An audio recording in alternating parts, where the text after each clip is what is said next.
Le cathétérisme central est défini comme l'introduction d'un cathéter veinelant dans une veine profonde et dont le bout distal est au niveau de l'oreillette droite ou de la veine cave supérieure. Le cathétérisme fémoral y est ajouté.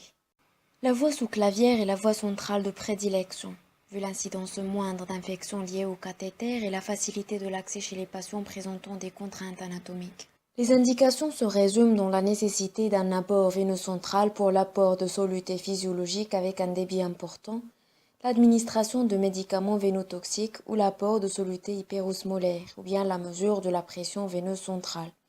L'abord veineux profond est aussi indiqué d'emblée dans le cas de nécessité d'un abord veineux de longue durée.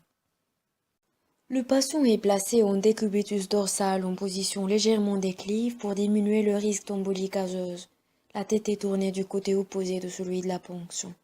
Les deux repères de surface les plus importants sont la clavicule et le muscle sternocléidomastoïdien.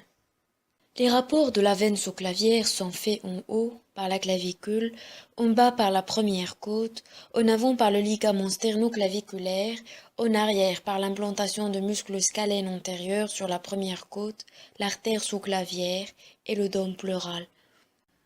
La voie d'Aubagnac est une voie sous-claviculaire. La ponction se fait à un travers de doigt du tiers interne de la clavicule, l'aiguille dirigée 30 degrés en haut et en arrière. La voie susclaviculaire de Yofa au-dessus de la clavicule, sur la bisectrice entre la clavicule et le chef externe du sternocléidomastoïdien, dirigée en bas et en arrière. Pour les voies sous-claviculaires externes, le point de ponction se trouve sur la ligne médiane claviculaire. Le kit de désinfection comporte un désinfectant, une tenue chirurgicale faite d'un masque chirurgical, d'un calot, d'une casaque et de gants stériles, une brosse bétadinée, des gants propres et un champ stérile.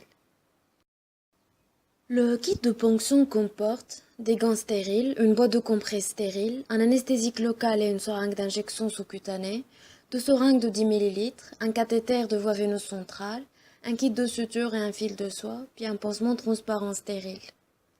Après rasage et préparation du champ opératoire, l'asepsie se fait en 4 temps avec 2 badigeons stériles. Le matériel est vérifié au préalable. L'extrémité courbe du guide est déployée et la perméabilité de l'aiguille de ponction vérifiée.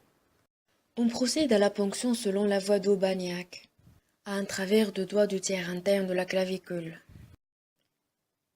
Après, s'ensuit la ponction selon la technique de Seldinger avec ses 5 étapes, l'introduction du guide à travers l'aiguille de ponction, puis le retrait de l'aiguille, l'introduction du dilatateur après une petite incision à la peau, le retrait du dilatateur, puis le cathéter introduit à travers le guide. Puis, le cathéter est fixé à la peau et le pansement est mis en place.